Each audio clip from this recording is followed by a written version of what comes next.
Voy a empezar de nuevo porque no había iniciado la grabación. Buenos días a todos, ¿cómo están? Espero que hayan tenido oportunidad de revisar los temas propuestos en el texto guía para este momento 2.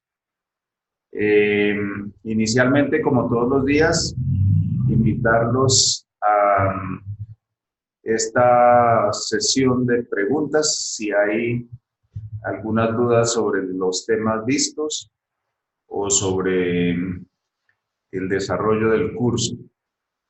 Luego, si no hay preguntas, les compartiré algunos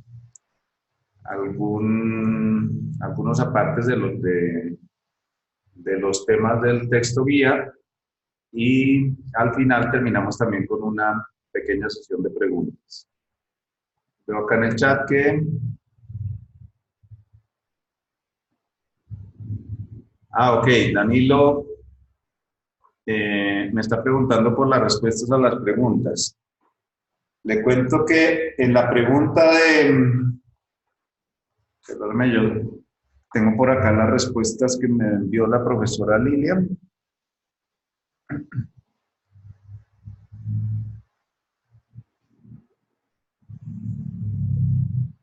Okay.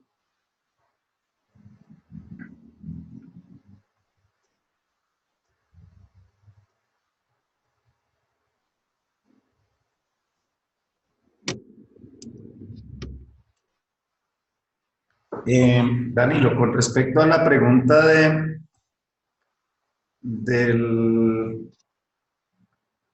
será la pregunta,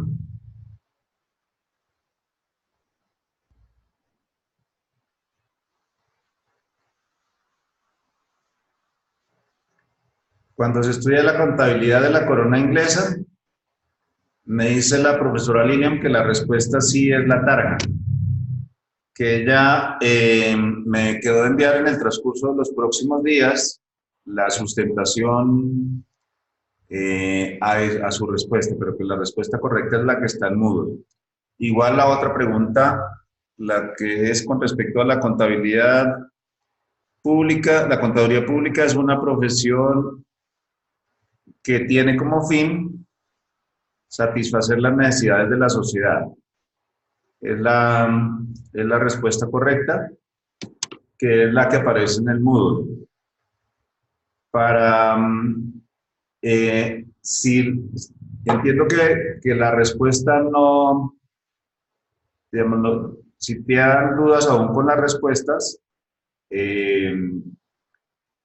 igual les vamos a enviar, una vez tengamos la respuesta de la profesora Lilian, yo les envío vía, puede ser el foro, la sustentación de por qué las respuestas que están en Moodle son las correctas. Pero igual, lo que me dice la profesora Lilian es que está tanto en el texto guía como en el video que ella expuso a ustedes. Así que, si hay alguna pregunta adicional, de todas maneras, con respecto a la respuesta, les debo, digamos, como esa sustentación es por escrito acerca de las respuestas. ¿Listo? Eso con respecto a las preguntas que teníamos del miércoles. Bien, no sé si hay más preguntas.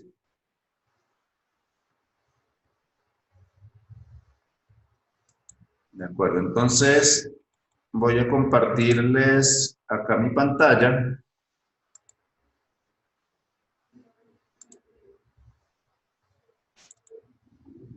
Para que veamos, les voy a pedir que me hablen. Si ya ven la pantalla, si ya ven mi pantalla compartida allí, por favor.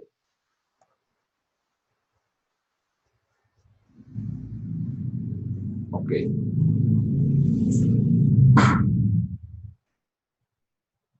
Bien, entonces, digamos, para repasar un poquito,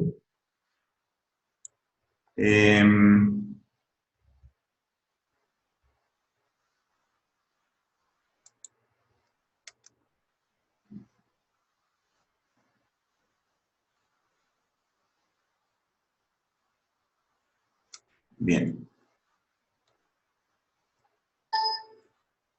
Como ya estamos en el momento 2, vamos a repasar un poco con respecto a los principios de contabilidad generalmente aceptados, los que siempre conocemos o encontramos en los textos como PCGA o en inglés GAAP por sus siglas, que es General Accepted Accountant Principles, o sea, principios de contabilidad generalmente aceptados.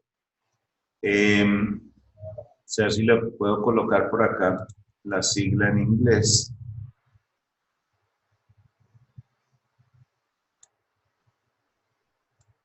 Ponerlo acá. En inglés es GAAP. Él traduce General Accepted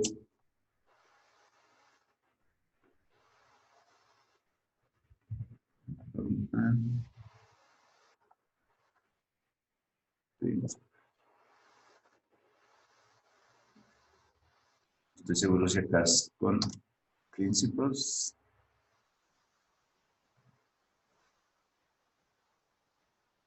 Dame un segundo, confirmo. No sé que esté.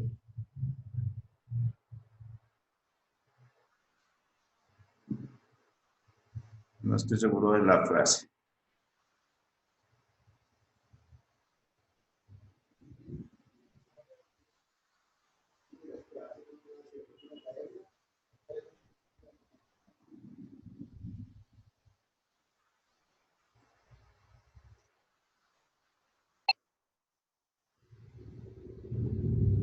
A ver.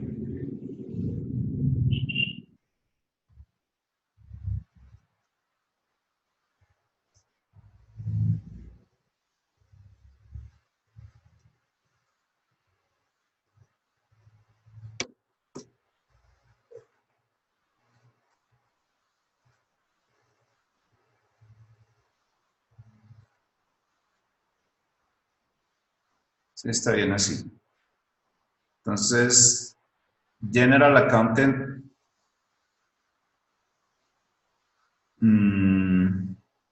General Accepted Account. Este es el que está mal, es Accounting, es de contabilidad. Accounting Principles. Listo. Por esto, a veces se habla, o es muy común encontrar los US GAAP, que son los principios de contabilidad generalmente aceptados en los Estados Unidos. Y es como las normas que rigen la información financiera en los Estados Unidos, que recordemos tiene como cierta diferencia con respecto a las IFRS. Las IFRS o NIF son lo mismo, son las normas internacionales de información financiera por International Financial Reporting Standard, que es en inglés por sus siglas en inglés, y son precisamente esos principios de contabilidad generalmente aceptados los que nos rigen en Colombia también, recordemos, a partir de la ley del decreto 2420 y 2496 de 2015. Vamos a repasar un poco qué son esos principios de contabilidad generalmente aceptados o esas normas de información financiera, como se conocen ahora bajo normas internacionales de información financiera. Son un conjunto de conceptos básicos y de reglas que deben ser observados al registrar e informar contablemente sobre los asuntos y actividades de personas naturales o jurídicas. Esto nos lo indica por la Ley 43 de 1990.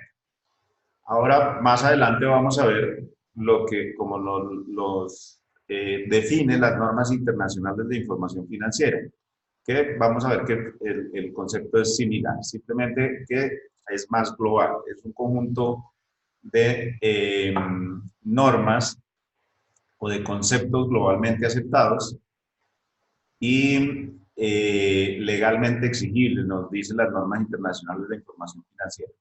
Ya lo veremos en un par de slides más adelante. Y estos principios de contabilidad generalmente aceptados están en el decreto 2649 del 93, están definidos o seccionados como normas básicas y normas técnicas. Recordemos que algunos artículos de este decreto 2649 del 93 fueron subrogados por los decretos 2420 del 2015. Entonces, aquí vamos a traer lo que, digamos, queda aún como vigente, y son este concepto de normas básicas. Nos habla de que son un conjunto de postulados, conceptos y limitaciones que fundamentan y circunscriben la información contable para que ésta sea comprensible, útil y comparable. Si ustedes recuerdan, en la sesión pasada hablamos de cuándo la información contable es comprensible, cuándo es útil y cuándo es comparable. Y decimos allí que la información contable es comparable cuando contiene información de más de un periodo contable o de al menos 2 periodos. Estos periodos,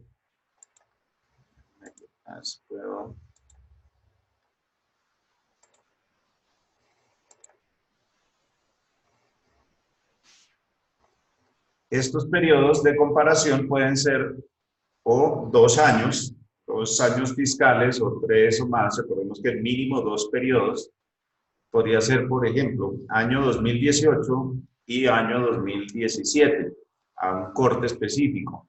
O puede ser dentro del mismo periodo. Hay empresas que presentan sus estados financieros, por ejemplo, con corte a junio de X año, del 2018, por decir algo, y otro corte a diciembre. Entonces ahí la presentan comparativa para ver, para poder hacer el análisis de la operación del negocio durante esos 6 meses, durante ese periodo que se está comparando allí los estados financieros.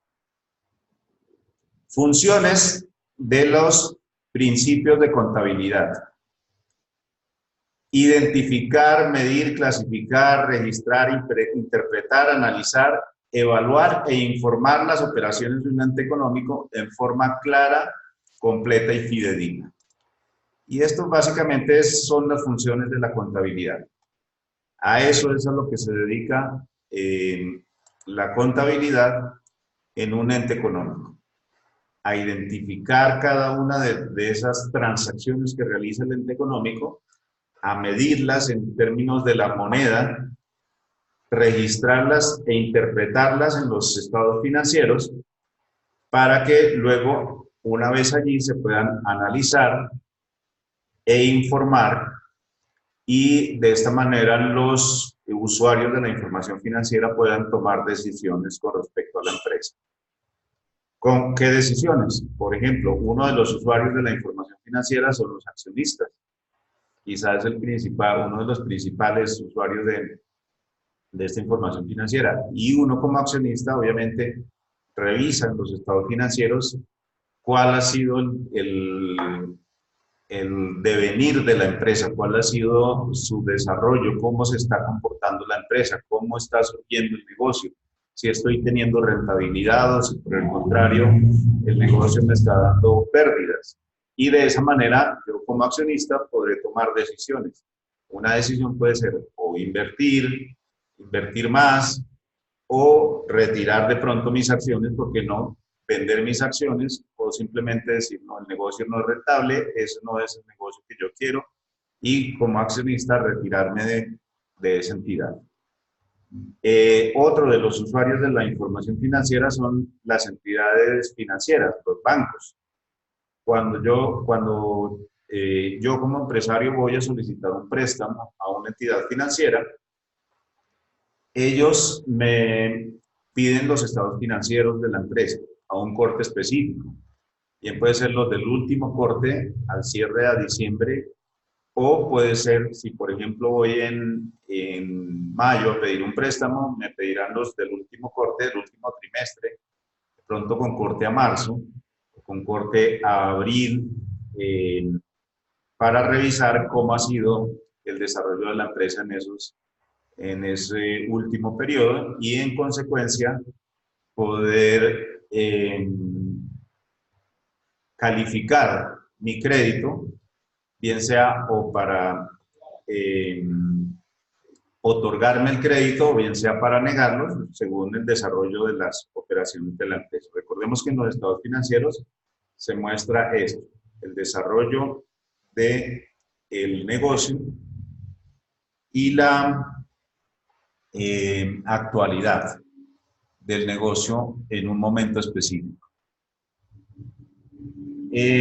Objeto principal de la contabilidad o de la información financiera es proporcionar información financiera de la organización a interesados en sus resultados y situación económica, bien sean estos accionistas, gobierno, entidades crediticias, empleados, proveedores, entre otros.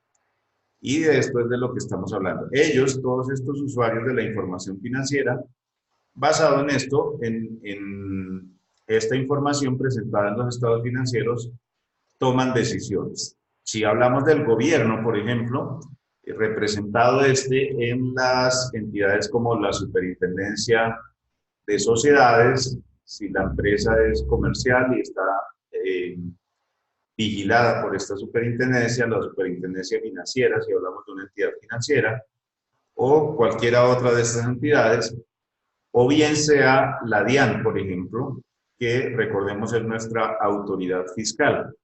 Y ellos, sobre todo, están interesados en el desarrollo de las operaciones del negocio. Recordemos que el Estado es como el principal accionista de toda sociedad, de toda organización. Y como tal, como accionista principal, obviamente le interesa saber cómo se están desarrollando las operaciones de esta entidad. ¿Y por qué decimos que el Estado es como el principal accionista? Recordemos que nosotros como empresas tenemos que pagar unos tributos al Estado y esos tributos son básicamente por el uso del territorio donde se desarrollan las operaciones del negocio. Y ese uso del territorio pues lo paga uno a través de impuestos, a través del impuesto de renta, a través del IVA, que tiene, cuando lo veamos por allá, vamos a ver el porqué, el desarrollo de estos impuestos o la imposición de esa tasa impositiva, válganme el pleonasmo, y cómo el Estado a través de estas entidades pues recauda esos tributos. Y los estados financieros o la información financiera que nosotros como empresarios revelamos a través de los estados financieros es la base o es la herramienta a través de la cual el Estado se sirve para estar al tanto del desarrollo de las operaciones de toda entidad. ¿Preguntas hasta ahí, muchachos?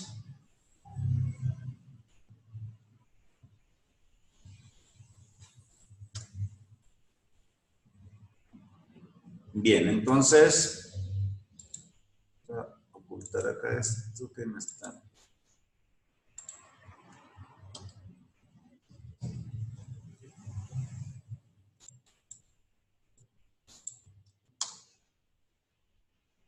Bien, vamos a pasar entonces, ahora me quedo acá encima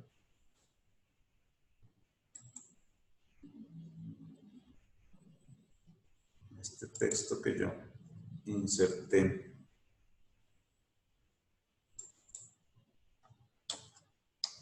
Denme un segundito, me vuelvo acá para quitar este texto que no sé por qué ahora no me lo deja quitar.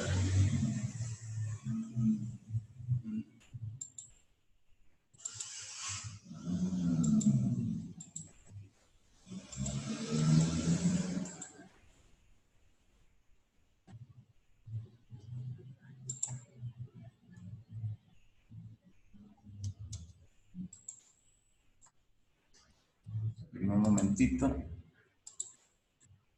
Ya.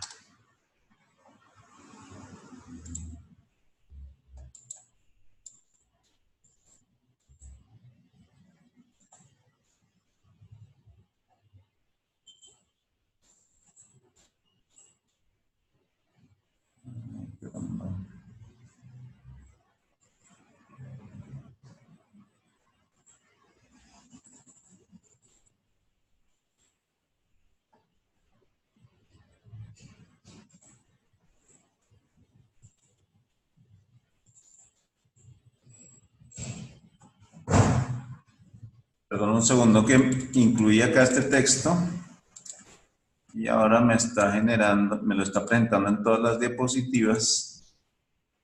Y claro, esto me genera...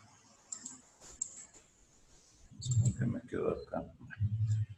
Voy a cerrar un segundo sin guardar para volver a iniciarla.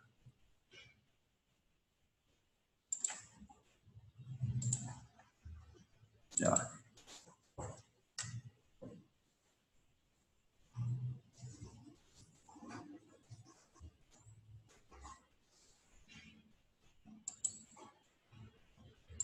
Ok.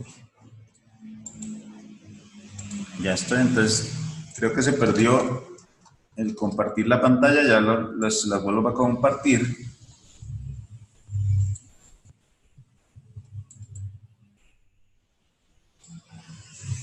Bien, aquí estamos.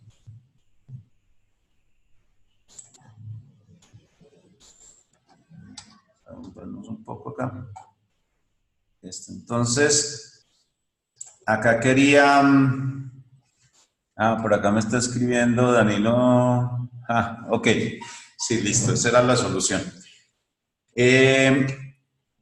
Un poco para que repasemos también la naturaleza de las cuentas. Y cada una de las cuentas, recordemos que estos son los componentes de los elementos de los estados financieros.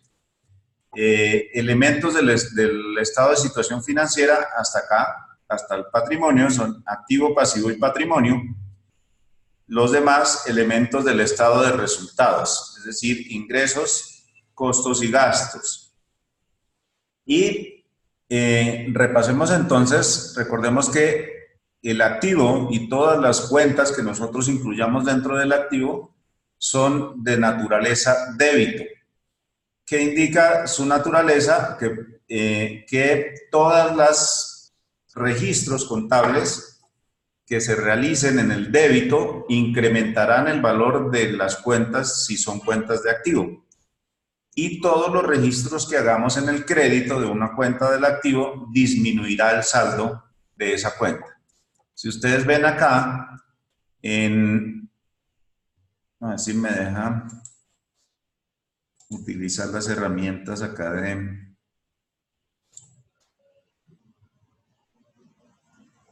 esto. Si ustedes notan, acá hay una línea en negro, perdón por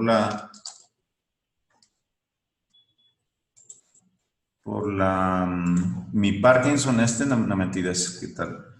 Es que no me queda la línea correcta, más bien voy a usar el apuntador. Entonces, si ustedes notan acá, en negro está identificado, yo puse una cuenta T. Porque la cuenta T, a pesar de que ya cada vez se va utilizando menos, está como descrita en el formato de registro de todas nuestras partidas contables. Recordemos cuando hablábamos de la partida doble, que todo registro contable debe tener al menos dos cuentas en las que se registra un débito y por lo menos uno o más créditos que equivalen al mismo valor débito que nosotros hayamos registrado. Entonces, cuando hablamos de partida doble, significa que al final vamos a tener sumas iguales, y que hicimos por allí un ejercicio. Entonces, todos nuestros registros contables generalmente deben ser débito y crédito. Entonces, si tocamos una cuenta, al registrar en una cuenta del activo, que es de naturaleza débito, ingresamos un crédito, significa que estamos disminuyendo el saldo de esa cuenta. Si por el contrario el registro es débito, al ser de naturaleza débito, estaremos incrementando el saldo de dicha cuenta del activo. Si hablamos de las cuentas del pasivo, recordemos que los pasivos son como las deudas que tiene la empresa con terceros, bien sean entidades financieras, bien sean particulares, etc. Ese pasivo o esas deudas son de naturaleza crédito desde el punto de vista contable y por ende todos los registros crédito incrementarán el saldo en la cuenta. Entonces, siempre que hagamos un crédito en una cuenta del pasivo, estamos incrementando el saldo de esa cuenta. Y al hacer registros débito en cuentas de pasivo, estamos disminuyendo el saldo de dichas cuentas. Igual en el patrimonio. El patrimonio, recordemos, es digamos que como las deudas que tiene el ente económico con los accionistas, con los dueños de la empresa. Allí en el patrimonio es donde tenemos registradas las acciones o el capital que los accionistas pusieron al iniciar sus actividades para que la empresa empiece a funcionar. Como son deudas de la empresa o del ente económico con los accionistas, son también similares al pasivo, de naturaleza crédito. Y por ende, todos los registros crédito, los registros que hagamos en el crédito, incrementan el saldo de esas cuentas de patrimonio. Así también los registros débito que hagamos en cuentas de patrimonio van a disminuir su saldo, van a disminuir el saldo en aquellas cuentas. Y funciona de esa manera. Solamente tenemos dos naturalezas para todos los tipos de cuenta. Naturaleza débito y naturaleza crédito. Si la cuenta es de naturaleza débito, independientemente sea activos, sea gastos o costos, que ustedes ven acá que también son de naturaleza débito, si la cuenta es de naturaleza débito, su saldo se incrementará con registros débito. Y si la cuenta es de naturaleza crédito, que acá las vemos en cuentas de pasivo, patrimonio e ingresos, se incrementará su saldo si hacemos registros en el crédito y disminuirá si los registros son débito. ¿De acuerdo hasta ahí? ¿Alguna pregunta? Bien, vamos entonces a continuar.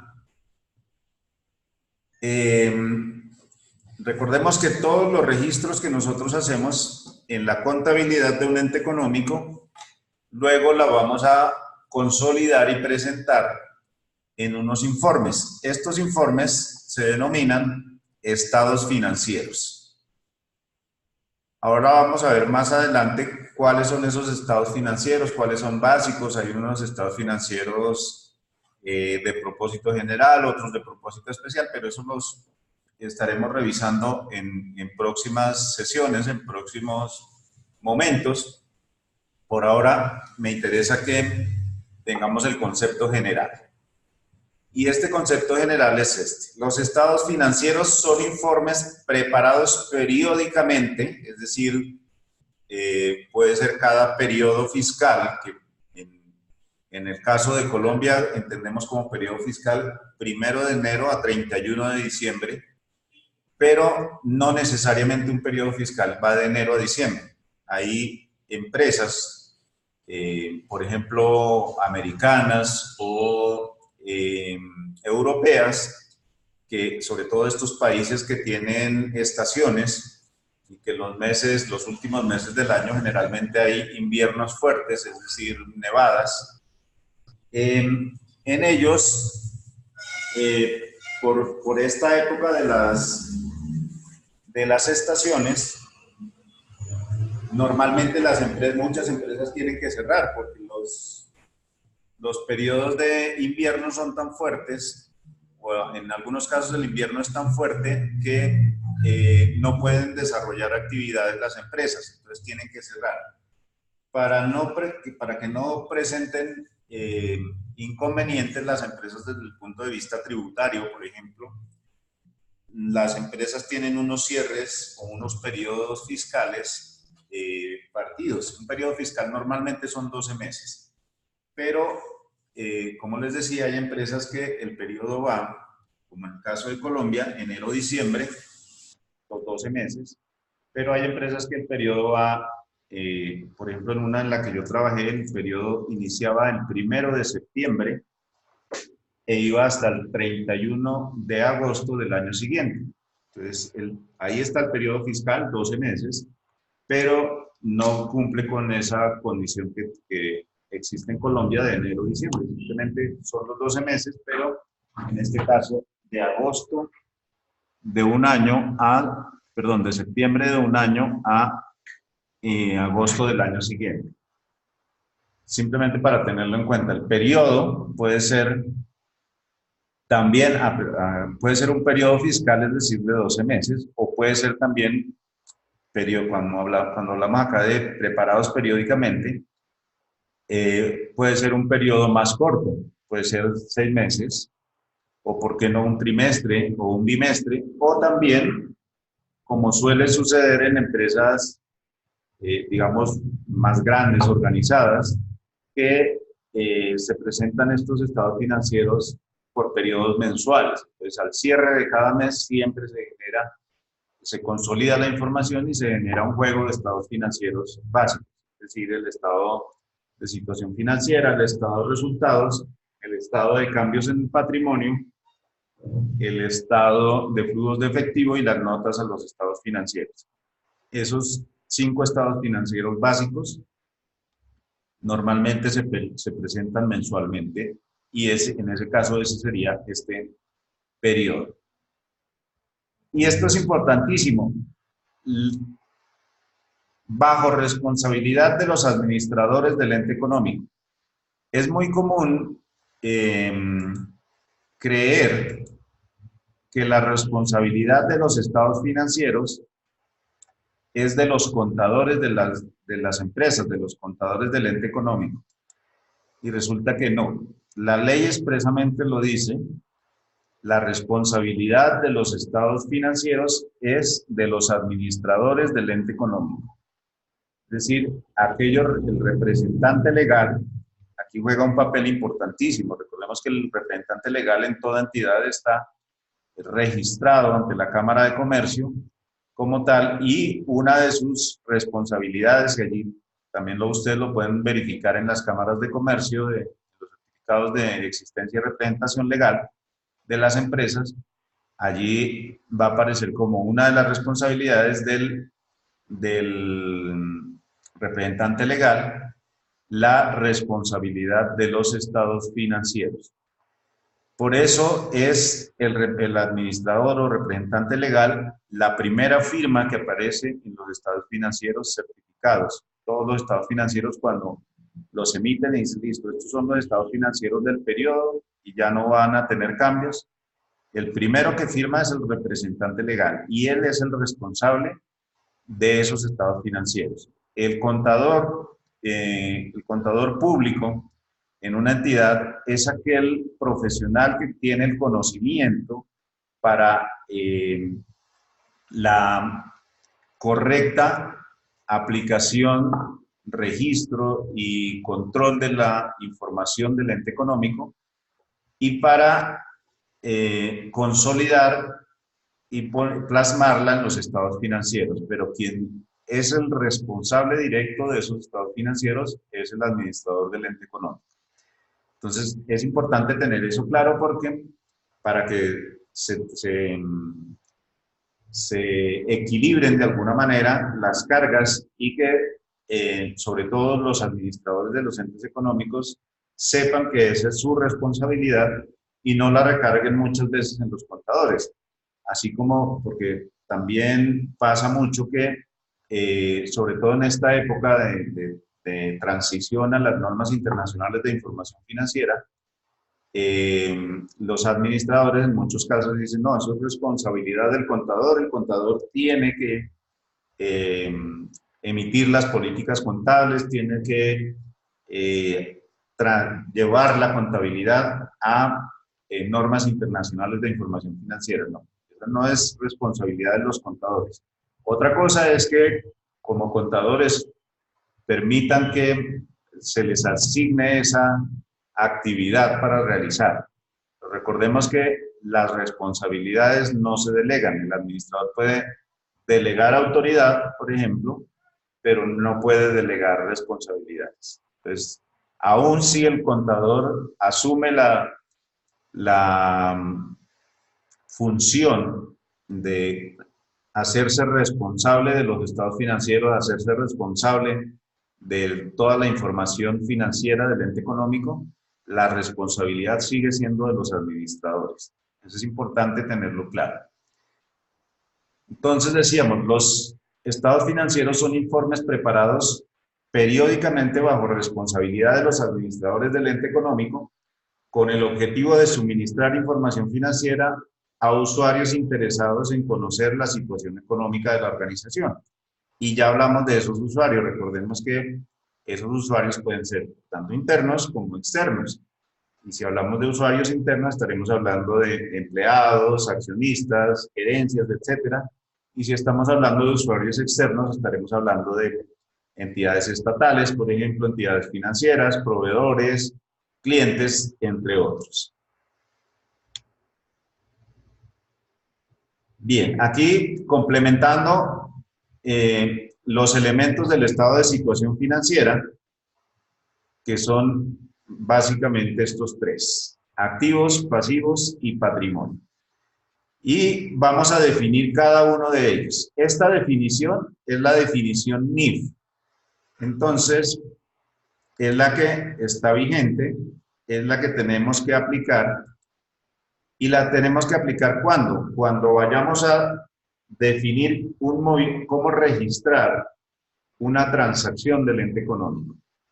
Entonces lo tenemos que definir si es o bien un activo, o un pasivo, o un patrimonio, o también puede ser un elemento del estado de resultados que puede ser o un costo, o un gasto, o un ingreso.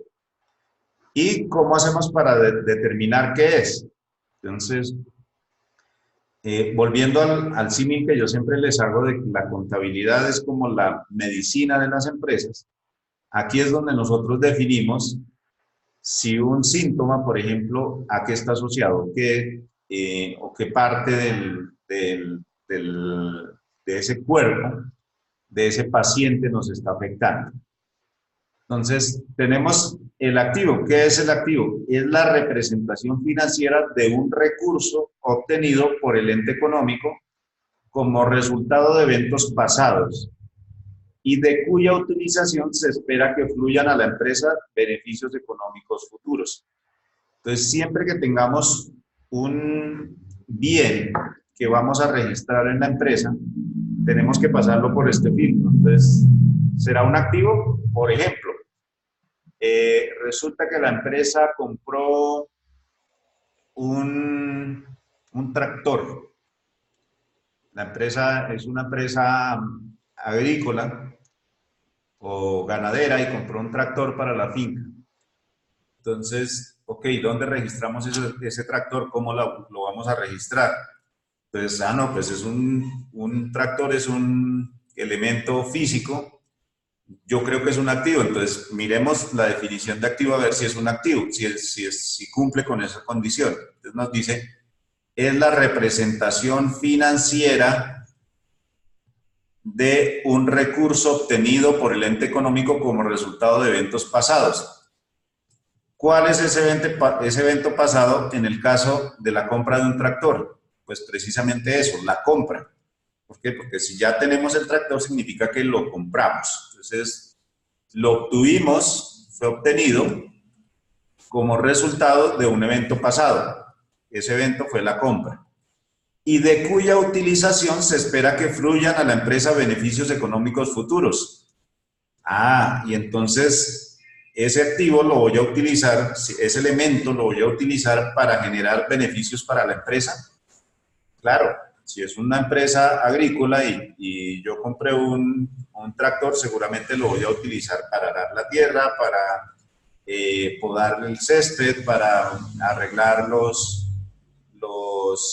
prados, para transportar la leche o transportar,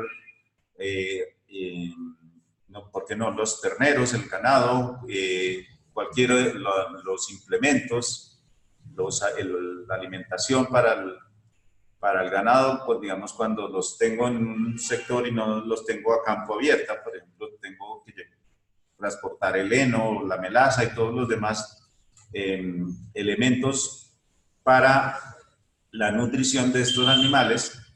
Claro, entonces voy a tener beneficios económicos, claro, porque si no tuviera ese tractor, seguramente voy a tener que pagar un arrendamiento o pagar un alquiler de un vehículo o pagar el transporte para transportar esos elementos que necesito para el desarrollo de mi negocio. Entonces, cumple con esa condición de activo, listo, sí cumple, entonces lo registro como un activo.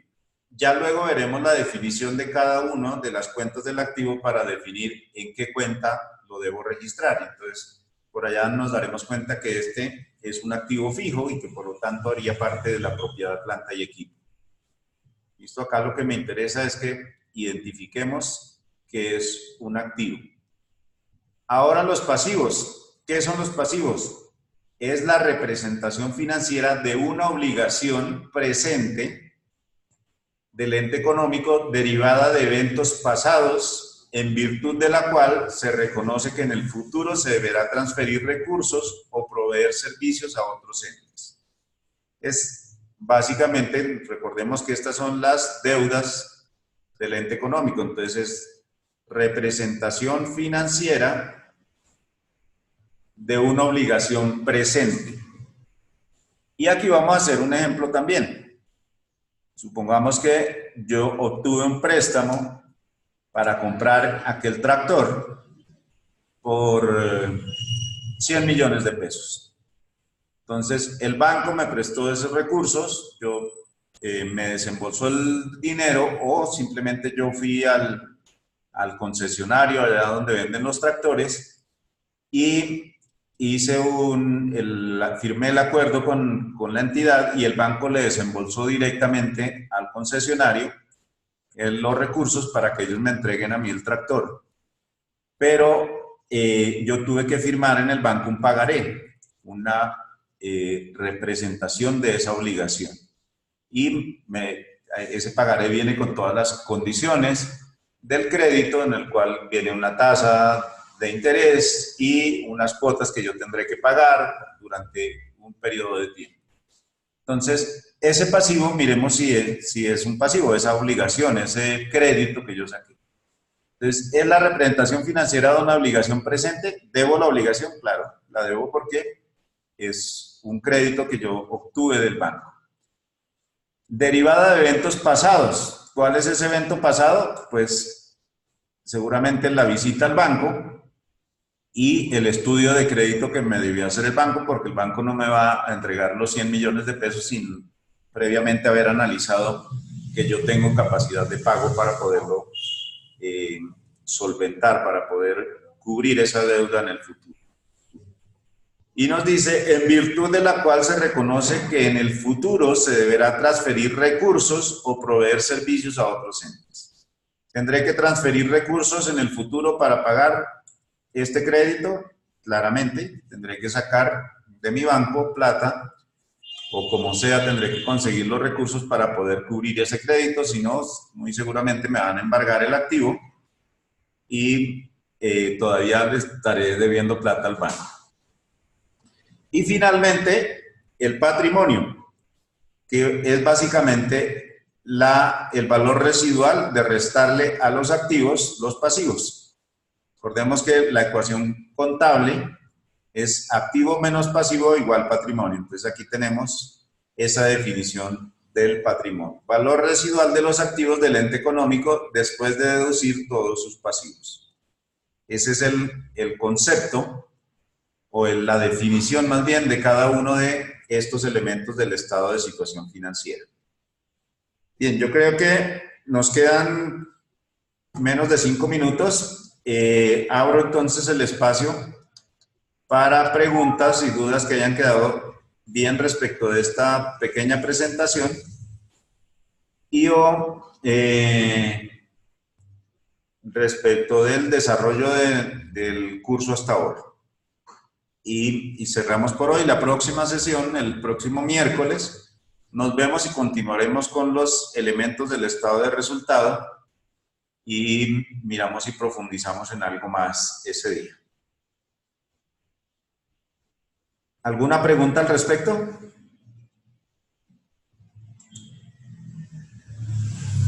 Voy a dejar de compartir la pantalla entonces y vuelvo acá a nuestra sesión.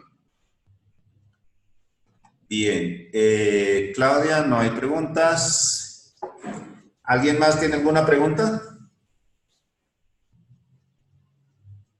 Gracias, Jorge.